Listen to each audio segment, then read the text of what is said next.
The Book of Enoch, the fallen angels.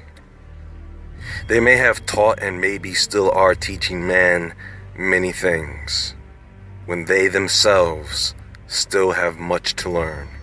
No, they do not know everything. Many assume that they came here knowing it all, but they do not. Like children, they had to be taught by their elders, and their elders had to be taught by their Creator. That is why there is a hierarchy among them. There are leaders and followers. You see, you teach a child something basic, they know that they do not fully understand what they have been taught, but that doesn't stop them from running off and teaching their friends what they have learned. It didn't stop the fallen from teaching mankind. So I want to go back to the Book of Enoch and point something out. And you may be interested to know that there are many things we have accepted into our lives that are like spiritual gateways between us and them. Symbols, relics, artifacts of darkness. I want to start off by asking everyone a question. How many of you know the origins of the Ouija board? None of you, right? Do you know why? Because nobody does.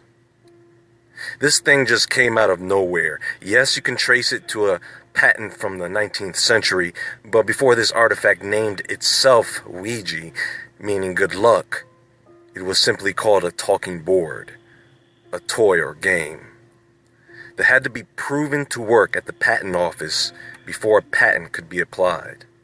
Did you know this?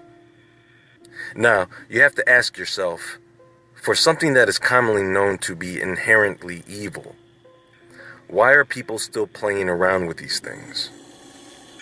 You've seen them online, up at 3 a.m., with the intent to do what? Why talk to spirits, of course. It was designed by these entities, so you can bet when these fools call on these spirits, they can hear them, loud and clear. The reading of cards, palm reading, the reading of runes. Where do these things originate? Do you know? Everyone recognizes this, right? A dream catcher. I think you have been led to believe that this artifact somehow wards off nightmares. No, it creates them. I know some of you are going to disagree, but I'm telling you, if you have one of these things in your house, get rid of it quickly. Many of you have heard of the ancient tales of men being able to cast evil spirits into artifacts. You know, the jinn. And if you didn't know this, this is a common practice of witches. Witches can have these dark entities take possession of an object. Do you know what else is a common practice of witches? Jewelry making, along with selling it to the public. It is usually the type of jewelry that comes with stones, charms, crystals. So some poor soul runs across one of these websites that sell these things. They don't know what it is, it just looks nice. So they buy it, but they do not own it. No, one of these beings out there owns it. And all the others together with them took unto themselves wives, and each chose for himself one. And they began to go in unto them, and to defile themselves with them. And they taught them charms and enchantments, and the cutting of roots, and made them acquainted with plants. And Azazel taught men to make swords, and knives, and shields, and breastplates, and made known to them the metals of the earth, and the art of working them, and bracelets, and ornaments, and the use of antimony, and the beautifying of the eyelids, and all kinds of costly stones, and all coloring tinctures. Now, what I find interesting about these particular verses is that these are things men still do to this day, but none of these things can be linked back to any one person. This chapter goes on to read, and there arose much godlessness, and they committed fornication, and they were led astray, and became corrupt in all their ways, Semyaza taught enchantments and root cuttings. Amaros, the resolving of enchantments. Barakio, astrology. Kokabil, the constellations. Ezekiel, the knowledge of the clouds. Arakiel, the signs of the earth. Shamsiel, the signs of the sun. And Seriel, the course of the moon. And as men perished they cried, and their cry went up to heaven. So let me ask you folks, according to this chapter, what are all these things that men were taught to do ingredients for? Sounds like they were teaching men the art of war and witchcraft. I guess you could call it warcraft. Now I want to turn your attention back to something. How many of you have something in your home that you may have packed away somewhere in an attic or basement that is questionable? Let me give you an example.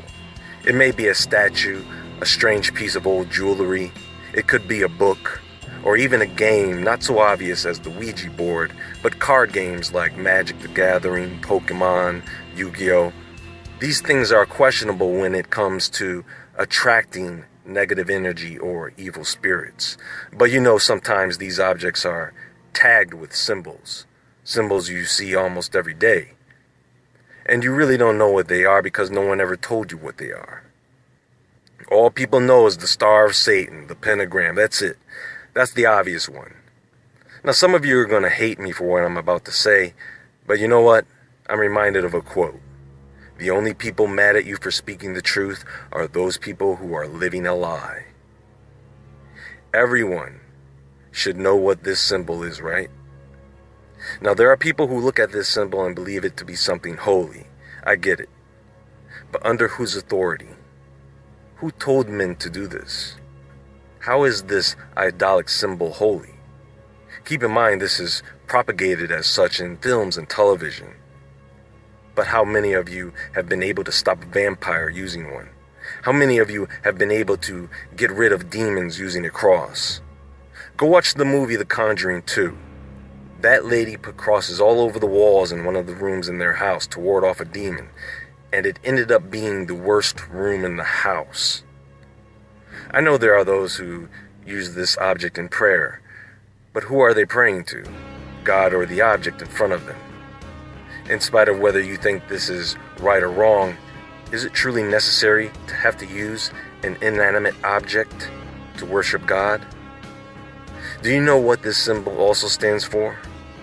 The cross of confusion, the tau cross, the broken cross, the golden dawn cross, the cross of St. Peter that is now known as the anti-Christian inverted cross. Huh? You mean to tell me that I can take a regular cross and just turn it upside down? Now it is no longer holy, it is unholy? Why would someone use a symbol to represent someone when that symbol has been and can be used against him? The Rosicrucian rose, used in the worship of the goddess of Venus. The Egyptian Ankh, the symbol of life, also used in occult magic rituals. I'm not saying all these crosses are inherently evil, but these were and are used by people who worship different gods. The crescent moon and stars. You know, the stuff you find on a box of Lucky Charms? The triangle, the symbols of earth, wind, and fire.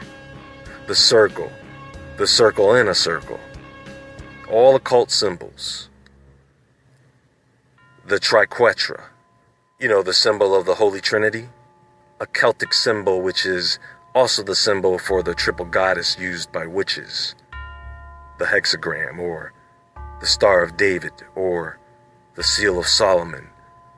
A king who had different wives from different religions, mind you.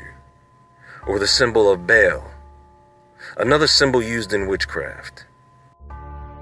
Planetary and astrological symbols. Symbols of magic and the occult. Wiccan and pagan symbols. Egyptian symbols. Many religious symbols. Many symbols of deities. And many common symbols used to worship only God knows what. See, it's a good idea to know what these symbols mean so that when you see them on products, when you see them on books or games or on television, when you see them on objects or buildings, you know what that is. Some people have these old statues and souvenirs from other countries without knowing their origin. They are questionable. Old dolls. Well, I'm not really sure about old dolls. They just creep me out, so I just threw them in there with the rest. Ventriloquist dummies especially. Let me tell you something. If you have a ventriloquist dummy in your house, you are asking for it. I don't even want to be your friend if you have one of those things. Barbie, on the other hand, seems to be pretty harmless. But seriously, keep in mind that these fallen angels, these demons, do not need rituals or symbols or Ouija boards to get to someone. These people only need these things to get to them. That is a trick. To get the person to believe that they have some type of control over them. It doesn't really matter what the symbol is. It is the intent behind it. This is why people have to go through all these crazy rituals invented by the fallen, because it shows their devoted, committed intent to summon spirits. And that is what they want to see from people, an act of worship. Now, Enoch was a translator. If you go through the books, you'll learn that he spoke the language of the Watchers. He transmitted messages between God and the fallen, because God wouldn't talk to them anymore. You know, the Nephilim, they were given a chance. God kept sending Enoch to tell them, but they did not want to hear it. Not until it was too late. The same with the Pharaoh of Egypt. He was given a chance. But see, God knew that was going to happen even before the earth was created. And so people ask, well, why would God allow these bad things to happen? Why would he cause destruction upon the earth? Well, because he knows the end result. And people keep thinking that God is some type of human. They do. They humanize him and expect him to feel and act like a person. Let me tell you something, folks. If you believe in a God, if you believe that there is only one God, the Creator, then understand that you are here for his purpose. Atheists beware, you are the easiest target for these dark entities and occultists. But if you don't believe in them, then I suppose you have nothing to worry about. And I assume that if you were strong in that disbelief, then you wouldn't take the time to watch this video. No, you have a choice. You don't have to believe in God or the devil. But I can guarantee that God definitely believes in you. And if that's true, then so does the devil.